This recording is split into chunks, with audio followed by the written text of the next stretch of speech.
Hello, good morning, students. Today in 11th class mathematics, we are continuing with miscellaneous exercise. Miscellaneous exercise of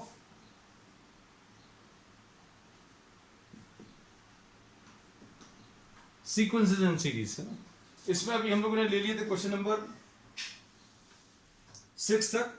today we are starting from question number 7. Book सामने रखना बच्चों. Problems के कुछ statements हैं, वो जरूरी रहेंगे पढ़ना. क्वेश्चन नंबर 7 देखो. इसमें इन्होंने दिया if F is a function satisfying. F एक फंक्शन है जो कि इसको सेटिस्फाई कर रहा है. F X plus Y is equal to F X into F Y. ऐसा कुछ दिया हुआ है प्रॉब्लम में. ये कैसे दिया है इसमें मत जाना. Don't think about this.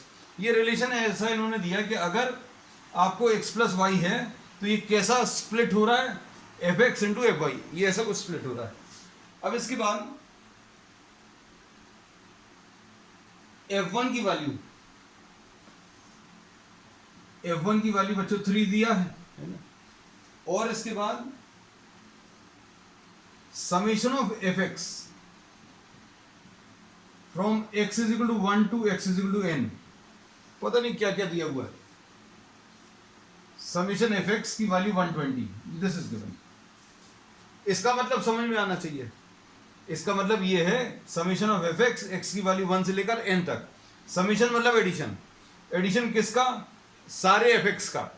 कौन से एफ एक्स का? एक्स की वैल्यू 1 से शुरू करके एक्स की वैल्यू n तक. इसका मतलब क्या है? इसका मतलब अभी हम लोग लिख दे रहे हैं. ये f1 एक्स की वैल्यू 1 रख दिया, एक्स की वैल्यू 2 रख दो तो f2, फिर एक्स की वैल्यू 3 रख दो तो f3, फिर x की वैल्यू 4 रख दो तो f4. ऐसा कहां तक करते जाओगे? इन्होंने बोला n तक. और इन सबको अगर आप ऐड करोगे तो 120 दिया हुआ है. और प्रॉब्लम में क्या पूछा है? आपको n की वैल्यू निकालना है. तो प्रॉब्लम में सॉल्व क्या करना है वो सबसे ऊपर लिखा हुआ है. अब देखो f1 तो मालूम है, f1 आपको मालूम है 3 है, f2 नहीं मालूम. अब f2 अगर आपको निकालना तो आप इसका कुछ यूज कर सकते हो क्या? तो अब हम लोग इसमें ये कहते हैं बच्चों x की वैल्यू 1, y की वैल्यू 1, दोनों 1 ले लो. क्यों ले लो? क्योंकि इससे क्या मिलेगा? f ऑफ 1 प्लस 1 है ना. हमने ये सोचा कि f1 दिया है, f1 दिया हुआ है, हमें क्या चीज f2 निकालना है. f2 निकालना तो x की जगह 1 और y की जगह 1 रख दो. x की जगह 1 और y की जगह 1 रखा, ये कितना आ जाएगा? x की जगह 1 और y की जगह 1. तो यहां पर कितना आ जाएगा?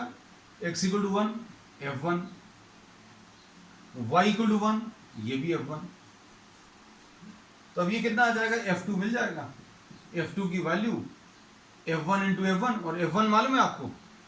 f1 कितना? 3, और f1 फिर से लिखना 3, तो ये 3 स्क्वायर आ गया. तो ये देखो अभी हम लोगों ने इसी रिलेशन की मदद से क्या चीज निकाल ली? f2 की वैल्यू निकाल ली. f3 के बारे में सोचकर देखो, क्या इससे 3 निकाला जा सकता है? क्या अभी हम लोग इससे 3 निकाल सकते हैं? f3 निकालने के लिए आपके पास ये रिलेशन है. तो अब आपके दिमाग में तुरंत आ जाना चाहिए कि x की जगह 1 और y की जगह 2 रख लो, या x की जगह 2 y की जगह 1. आपको जो अच्छा लगे वो रख सकते हो, है ना. तो f3 अगर निकालना है तो इसको अभी आप f2 प्लस 1 लिख सकते हो. 3 लिखा हुआ है, 3 की जगह 2 प्लस 1. और ये रिलेशन क्या बोलता है कि अगर एडिशन है x और y का, तो अब आप इसको कैसा लिखोगे? x की जगह 2 और y की जगह 1. x की जगह 2 y की जगह 1, तो यहां पर कितना आ जाएगा? f ऑफ 2, y की जगह 1 तो f ऑफ 1. इस रिलेशन का बार बार यूज कर रहे हैं जो प्रॉब्लम में दिया. x equal to 2 y equal to 1, तो 2 प्लस 1 लिख लिया. x की वैल्यू 2 और y की वैल्यू 1, तो f2 और f1 ऐसा आ गया. अब ये आ जाएगा f3 will be equal to f2 into f1, है ना. तो f2 कितना आ जाएगा बच्चों? f2 तो अभी अपन लोग निकाल चुके हैं, 3 स्क्वायर. ये निकाल चुके हैं f2 की वैल्यू. और f1 की वैल्यू 3 मालूम, ये कितना आ जाएगा? 3 क्यूब. तो अब देखो, अब आपको शायद समझ में आ रहा हो, f1 की वैल्यू बच्चों 3 है, f2 की वैल्यू कितनी है? 3 स्क्वायर है, f3 की वैल्यू 3 क्यूब है ना. f4 और अगर चेक करना है चेक कर लो. 4 बनाना कैसे बना सकते हो? 2+2 ले सकते हो, 1+3 ले सकते हो, 3+1 ले सकते हो, आपको जो लेना है। तो अब आप इसमें क्या करोगे, x की वैल्यू 3, y की वैल्यू 1 रख लो, 3 और 1, x की जगह 3 और y की जगह 1 रखोगे तो कितना आ जाएगा, f3 इंटू f1। ये कितना आ जाएगा, f3 की वैल्यू मालूम है 3 क्यूब, f1 की वैल्यू कितनी है, f1 की वैल्यू 3 है, ये कितना आ जाएगा 3 टू द पावर ऑफ 4, है ना। तो f3 की वैल्यू बच्चों, f4 की value 3 to the power of 4। बस क्लियर हो गया शायद। तो ये क्या बन रहा है बच्चों, ये देखने में बहुत कॉम्प्लिकेटेड टाइप का प्रॉब्लम था, लेकिन ये किस में कन्वर्ट हो गया, this ultimately gets converted into what, a GP, और ज्योमेट्रिक प्रोग्रेशन है। अब देखना ध्यान से, अब इसको सिंप्लीफाई कर रहे हैं कैसा, 3 + 3 square + 3 cube up to 3 to the power of n, ये 120 दिया, ठीक। ये कितना आ जाएगा, a की वैल्यू 3 है, r की वैल्यू भी 3 है, तो कितना आ जाएगा ये a r to the power of n -1 upon r -1, ये 120 दिया है। a की value 3 to the power of n -1, values पर रखनी है, 3 - 1 = 120। कितना आ जाएगा ये सॉल्व करने पर,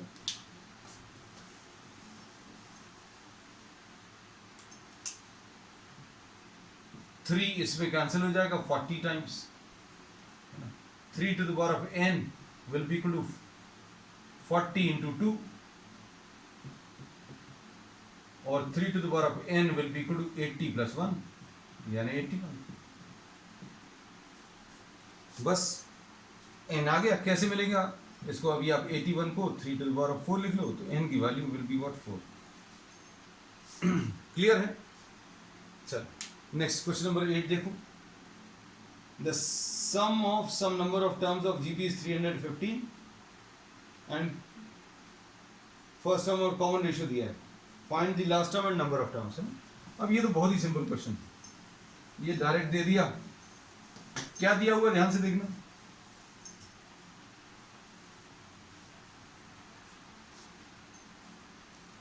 इसमें प्रॉब्लम में सम बच्चों 315 दिया है, 315, ठीक। उसके बाद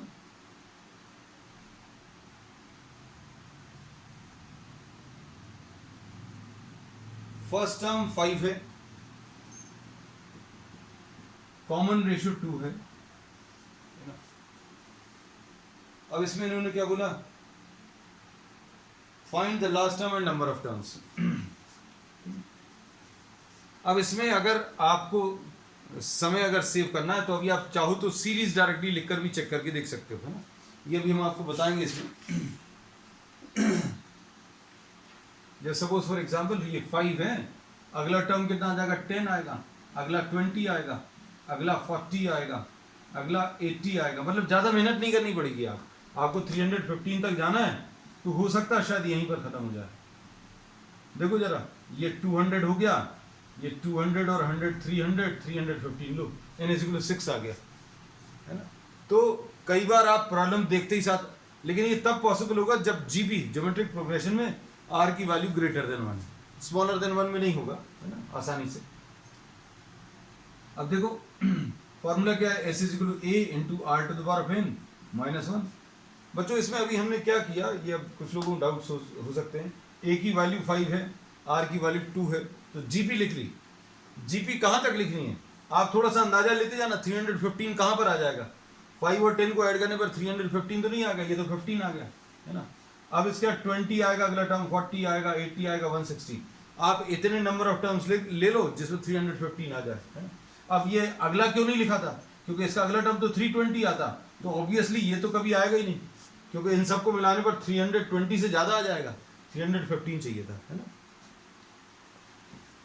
r-1, s की वैल्यू 315, a बच्चों 5 है, r to the power of n 2 to the power of n -1 upon 2 -1, ये कितना आ जाएगा, 5 6 30 तो ये कितना आ जाएगा 2 to the power of n minus 1 is equal to 63 आएगा। इससे 2 to the power of n की वैल्यू निकाल लो।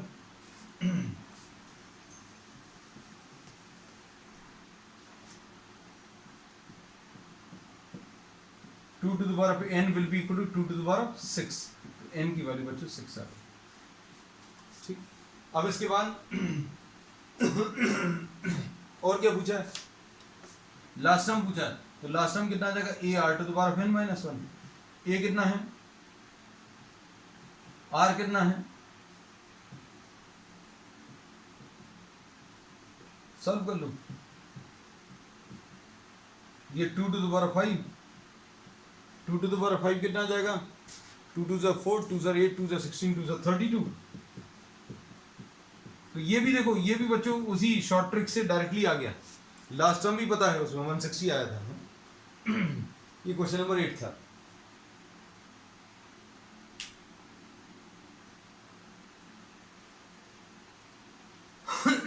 क्वेश्चन नंबर 9 देखो।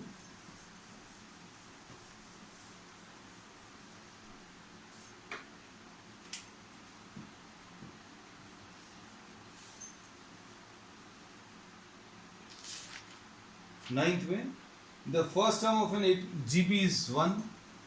जीपी है, इसका फर्स्ट टर्म 1 है, और इसके बाद the sum of third term and fifth term, sum of third and fifth term ये दिया हुआ है। ये कितना दिया हुआ है? 90। ठीक, ये 90 दिया बच्चों। पूछा क्या है? Find the common ratio. Common ratio बताना। अब देखो इसमें इसको ए आर स्क्वायर लिख लेंगे, इसको A are to the power of 4 लिख लोगे। इनर टर्म का formula A are to the power of n minus 1 ये लगा दिया इज इक्वल टू 90। अब इसमें कितना आएगा? ए की वैल्यू 1 है, 1 into R square plus 1 into R to the power of 4 is equal to 90। तो कितना आ जाएगा बच्चों? R to the power of 4 plus R square minus 90 is equal to 0। अब इसको सॉल्व कर सकते हो। 90 चाहिए, R to the power of 4 plus 10 R square minus 9 R square minus 90 is equal to 0। Solve कर दो इसको। तो आर की वैल्यू बच्चों इसमें कितनी?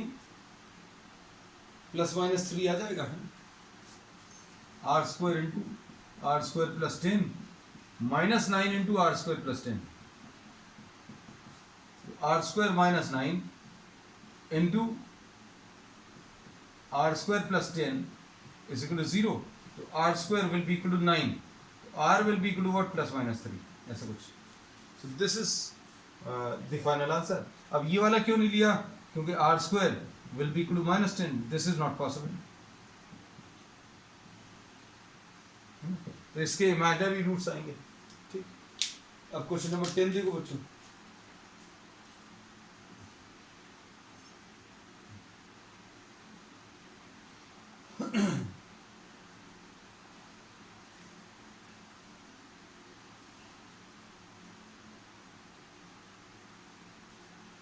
Question number 10।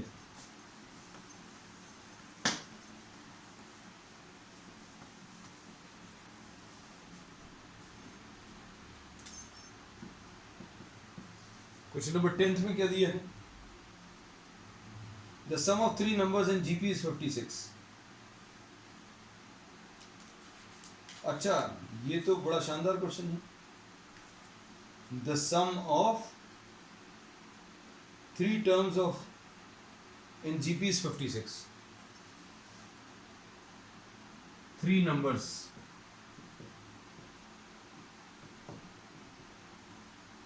Sum of is 56. फिर इसके बाद इन्होंने क्या बोला? If 1, 7 and 21 are subtracted from these numbers, if 1, 7 and 21 are subtracted, हम देखो सभी प्रॉब्लम्स में नहीं लिखते इतना, लेकिन इसमें लिख रहे हैं are subtracted from the numbers, then the numbers are in AP. numbers AP में होगा। है ना। तो अब इसमें क्या कर सकते हो बच्चों, देखो 3 नंबर्स जीपी में है, कैसा अज्यूम कर सकते हो, a plus A r plus A R square, ये 56 दिया है, a are square are the 3 numbers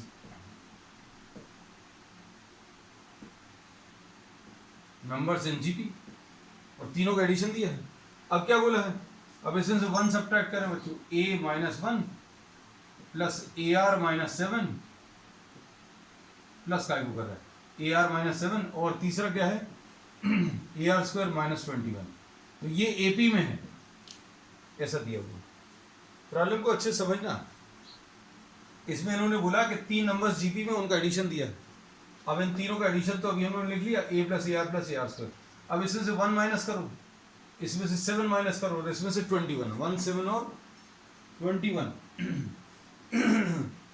तो आपको जो नंबर्स आएंगे वो एपी में, ऐसा कुछ बोला हुआ है ना। अभी हम आपको वेरीफाई करके भी बताएंगे। 3 नंबर्स अगर एपी में है जैसे एग्जांपल के लिए 2 10 18, 3 नंबर्स अगर एपी में है तो बीच वाले का डबल इन दोनों के एडिशन के बराबर होता है।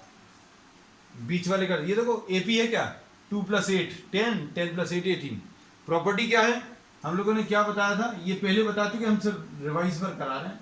अगर एबीसी एपी में है तो 2b बीच वाले का डबल किसके बराबर आएगा, इन दोनों के एडिशन के बराबर। हमने एग्जाम्पल लेकर भी बता दिया, अगर किसी को याद नहीं आ रहा है या किसी को मालूम नहीं है तो अभी हमने क्या बोला, 3 नंबर्स लो एपी में, 2 प्लस 8 10 प्लस 8 18, तो ये एपी है।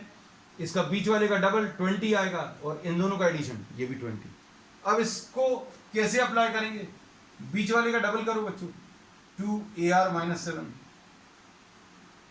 विल बी इक्वल टू इन दोनों का addition a minus 1 plus A R square minus 21, ऐसे कुछ आ जाएगा। ठीक, अब इससे करेंगे क्या,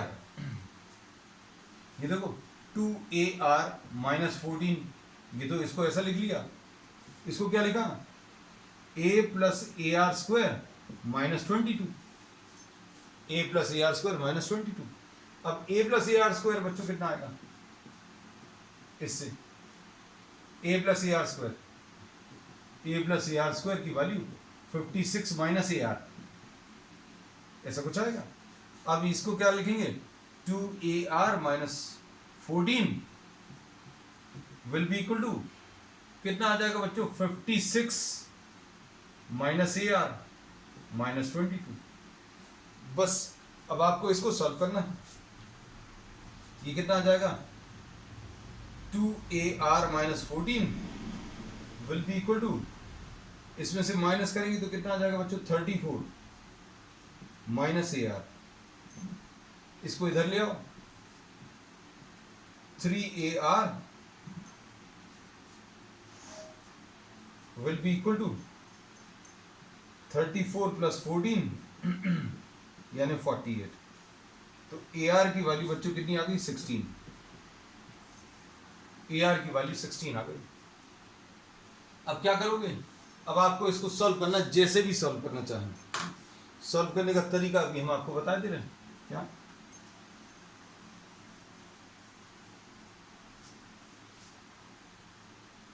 a plus A R square की वैल्यू 56 है। अब इसमें ए आर की वैल्यू 16 यूज कर लो।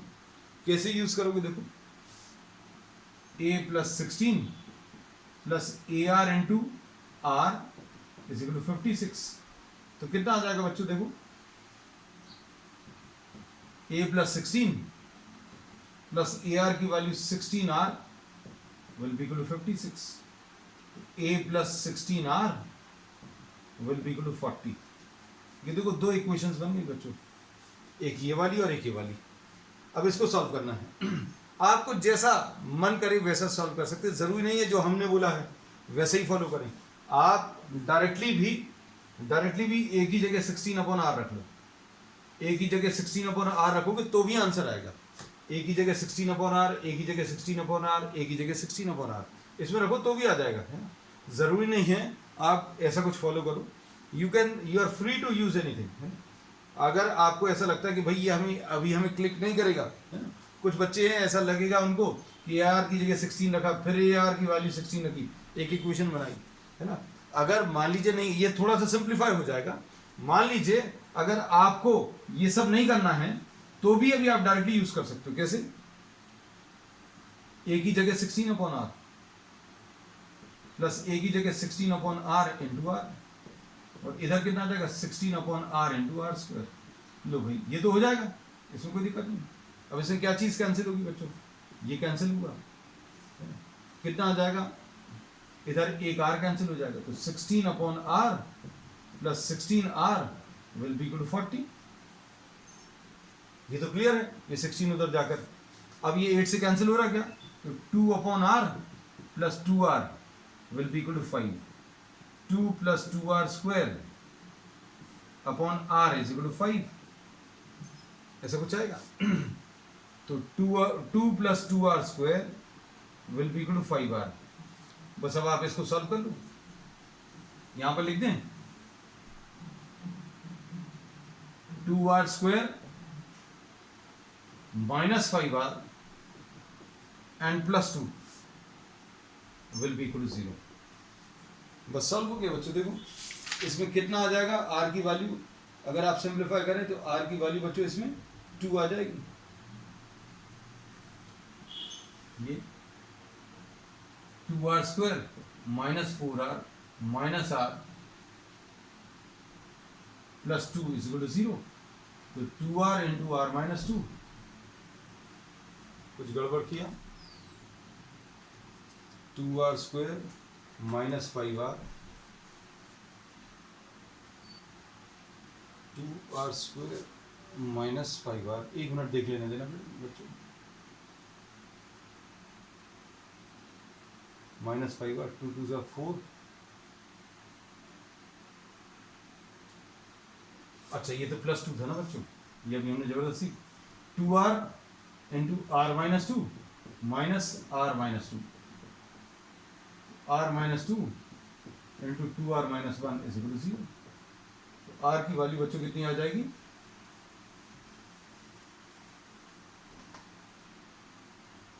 r की वैल्यू 2 या r की वैल्यू 1/2, ये दो वैल्यूज आ जाएंगी। r की वैल्यू 2 अगर आप रखोगे तो a की वैल्यू बच्चों 8 आ जाएगी,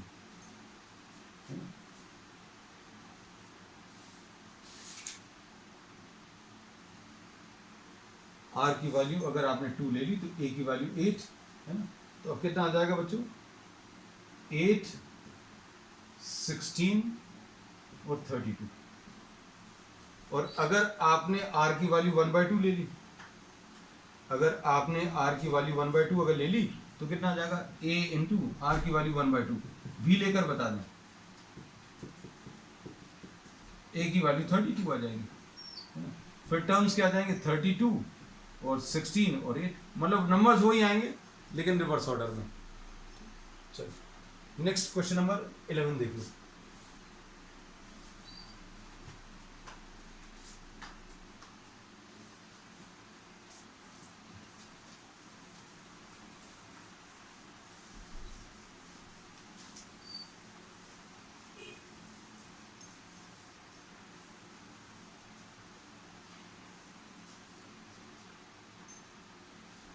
क्वेश्चन नंबर 11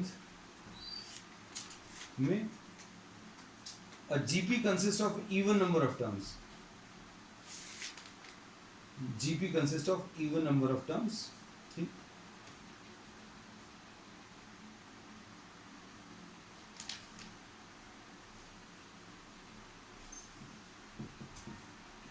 GP में ये बच्चों एक्सरसाइज थोड़ी सी टफ है ना, आप जब तक खुद नहीं करेंगे तब तक नहीं होगा। ये एनसीईआरटी में जो जितनी भी एक्सरसाइजेज दी हैं उनमें मिसलेनियस में थोड़े से अच्छे प्रॉब्लम्स दिए हैं। और अगर पूरी मैथ से अगर अभी हम लोग देखें एनसीईआरटी 11th क्लास, तो this exercise of sequences and series, the miscellaneous exercise of this chapter may be considered as one of the toughest, ठीक है, पूरे बुक का, है ना। तो इवन नंबर ऑफ टर्म्स हैं इसमें, the sum of a GP consists of even number of terms, sum of all the terms sum of all terms, ऐसा दिया है। अब जो चीज बहुत काम की है वो अभी हम पूरी पूरी लिख देते हैं, is 5 times the sum of the odd terms. सारे टर्म्स का एडिशन किसके बराबर है? ऑड टर्म्स के सम का के बराबर है, 5 times the sum of odd terms. A are square, sorry a are square, a r cube, a are to the power of 4, a are to the power of 5 and so on. कहां तक जाएगा? A are to the power of 2n minus 1। ये सारे terms लिख लिए बच्चों। अब इसमें प्रॉब्लम में आपको ये कंडीशन दी है, sum of all the terms. Sum of all the terms कितना आएगा बच्चों? A are to the power of n number of terms. अगर सारे टर्म्स आपने ले लिए तो 2n आएंगे। अब अच्छे सुनना, अगर मान लो ये आपको एग्जांपल नहीं समझ आता कि भाई आपको इवन नंबर ऑफ टर्म्स हैं, तो आप अच्छे सुनना, आप इसको ऐसा समझ लो, कोई एक सीरीज दी है जिसमें 20 टर्म्स है, तो sum of all 20 terms will be equal to 5 times the sum of odd terms. Sum of odd terms कितने? ऑड टर्म्स यानी कि फर्स्ट वाला, थर्ड वाला, फिफ्थ वाला, सेवंथ वाला। तो भाई अगर आपने 20 टोटल टर्म्स लिए हैं तो इनमें से आधे इवन रहेंगे, इवन पोजीशन पर, आधे ऑड पोजीशन पर, है ना? तो अब इसमें देखना ध्यान से, यही चीज पर समझने की है। इसको अभी हम लिख दे रहे हैं, a plus A R square plus A r cube, a are to the power of 2n minus 1। ये 5 टाइम्स किसके बराबर है? A plus A R square plus A R to the power of 4, और आखिरी वाला इसका कितना आ जाएगा बताओ बच्चों, बता सकते हैं? आखिरी वाला इसका ये 2 4, ये आखिरी वाला तो इवन वाली पोजीशन पे है, पहले से तीसरे तक, है ना? इसके जस्ट पहले वाला, इसके जस्ट पहले वाले में ये 2n माइनस 1 है, तो ये 2n माइनस 2 आ जाएगा। और मान लीजिए अगर नहीं भी लिख पा रहे तो कोई दिक्कत नहीं है, if you are not able to write down the last term, nothing to worry about, है ना? हर एक चीज का सोल्यूशन। अब देखो इनका एडिशन क्या आएगा? इनका एडिशन निकालने में फर्स्ट टर्म मालूम होना चाहिए, कॉमन रेशियो मालूम होना चाहिए। तो इसका कॉमन रेशियो बच्चों आर है, लेकिन इस वाली सीरीज का कॉमन रेशियो देखो ध्यान से, फर्स्ट टर्म तो ए है लेकिन कॉमन रेशियो कितना है? अगर आप देखो तो ये किससे मल्टीप्लाई हो रहा है? ये आर स्क्वायर से मल्टीप्लाई हो रहा है। ये किससे मल्टीप्लाई हो रहा है? आर स्क्वायर से। कॉमन रेशियो अगर निकालते नहीं बन रहा है तो second term divided by first कर लेना, ये भी कर सकते। कॉमन रेशियो इसका आर स्क्वायर है, इस वाली सीरीज का कॉमन रेशियो आर स्क्वायर है। और इसके बाद एक और चीज, नंबर ऑफ टर्म्स। ये चूंकि ऑड टर्म्स हैं तो ये आधे हो जाएंगे। यहां पर कितने टर्म्स थे?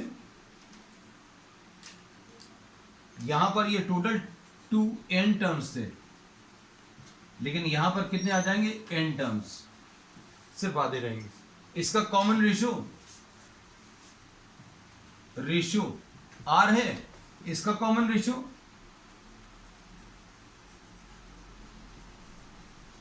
Are square. अब इसमें भी अभी हम बोल रहे हैं कि अगर कुछ बच्चों को दिक्कत जाती है तो आप कुछ एग्जाम्पल ले लिया करो, सबसे अच्छी चीज है, सारी चीजें एग्जाम्पल से क्लियर हो जाती हैं। देखो इस एग्जाम्पल में अगर आप इस सीरीज को देखो तो कॉमन रेशियो कितना है बच्चों? कॉमन रेशियो इसका 2 है, लेकिन अगर आपने पहला, तीसरा, पांचवा ऑड वाले टर्म्स उठाए तो 1 4 16, इसका कॉमन रेशियो कितना आ जाएगा? इसका कॉमन रेशियो जो है 4 आ जाएगा। तो यही अभी हमने बोला, तो इसका कॉमन रेशियो बच्चों और टर्म्स का सेकंड डिवाइडेड बाय फर्स्ट यानी आर स्क्वायर। बस अब इसके बाद आपको फॉर्मूला भर लगाना है, सॉल्व हो जाएगा। ये कितना आ जाएगा? A are to the power of n, r to the power of 2n, ऐसा कुछ आएगा। और राइट हैंड साइड में बच्चों क्या आ जाएगा? राइट हैंड साइड में इसका फर्स्ट टर्म बच्चों कितना है?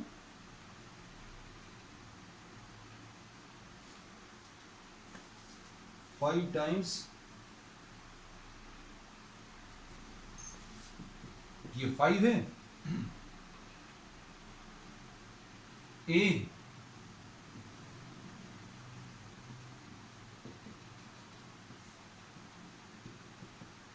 बस ऐसा कुछ आ गया।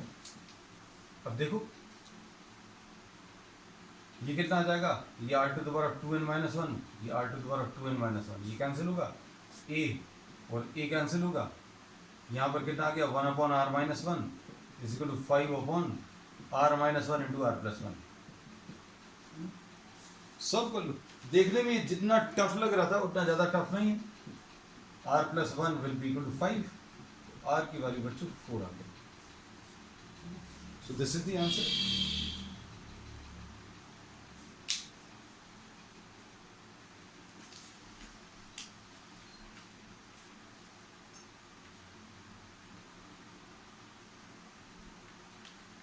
चलो नेक्स्ट इसके बाद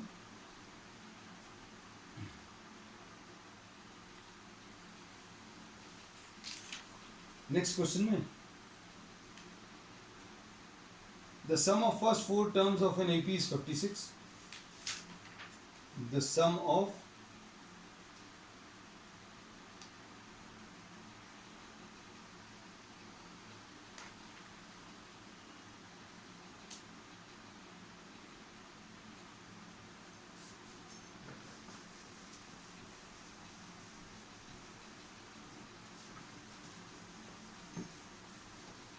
क्वेश्चन नंबर 12 देखना।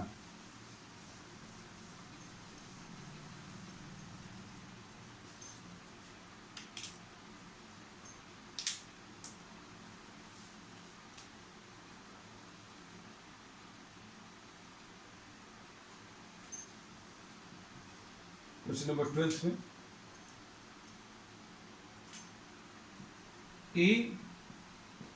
ए प्लस डी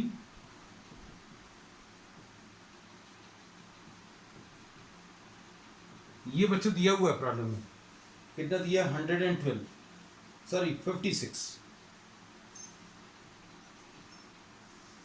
ये एपी है, बस ये याद रखना। देखो प्रॉब्लम चेंज हो गया, अभी तक जीपी के प्रॉब्लम से अब एपी का आ गया। अब देखो इसमें अगर आप एपी लिखो ए प्लस डी, ए प्लस 2d, ऐसा कुछ आता है, ए प्लस 3d, है ना, इसमें कोई नई चीज नहीं है। आखिरी टर्म क्या आएगा एल, इसके पहले वाला एल माइनस डी, इसके पहले वाला L माइनस 2d। तो अभी हम लोग ये कहते हैं जैसे 1 3 5 7 9 ऐसे लिखते चले जाओ 99 तक, तो 99 के पहले वाला क्या आएगा 97, इसके पहले वाला मतलब कॉमन डिफरेंस ऐसे में ऐड करना है, ऐसे में प्लस डी करना है और ऐसे में अगर आ रहे हो तो माइनस डी कर दो।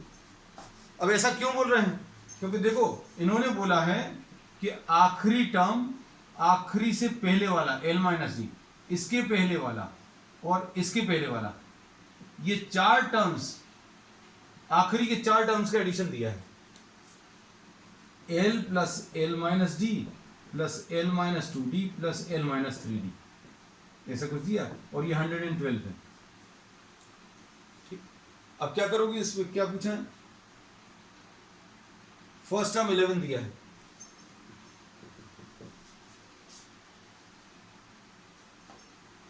फर्स्ट टर्म बच्चों इसका कितना 11 है।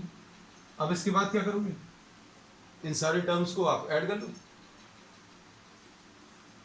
इसको सिंप्लीफाई करो। सिंप्लीफाई करने के लिए क्या करोगे,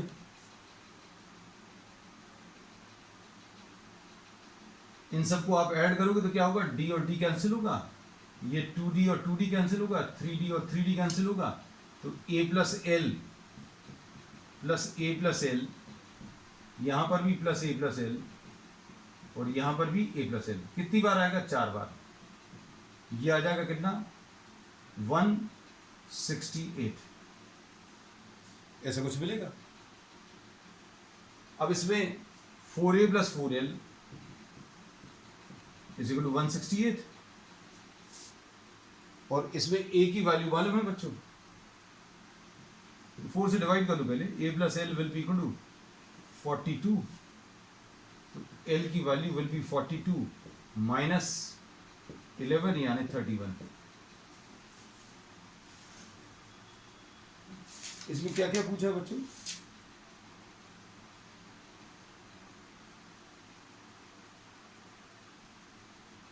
इसमें n पूछा, l is equal to,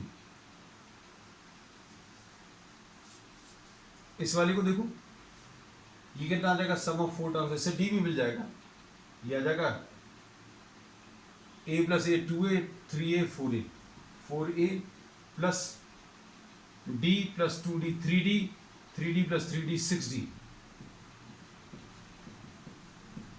a की वैल्यू 11 रखो तो 44 plus 6d is equal to 56, तो 6d will be equal to what, 56 minus 44, तो d की वैल्यू बच्चों 2 आ जाएगी। तो d की वैल्यू इसमें कितनी, 2। Number of terms, sum of first 4 terms is 56, sum of last 4 terms, if its first term is 11, a plus l 4a plus 4l is equal to 168, बिल्कुल सही है, 4a plus 4l is equal to 168, 4 4s are 16,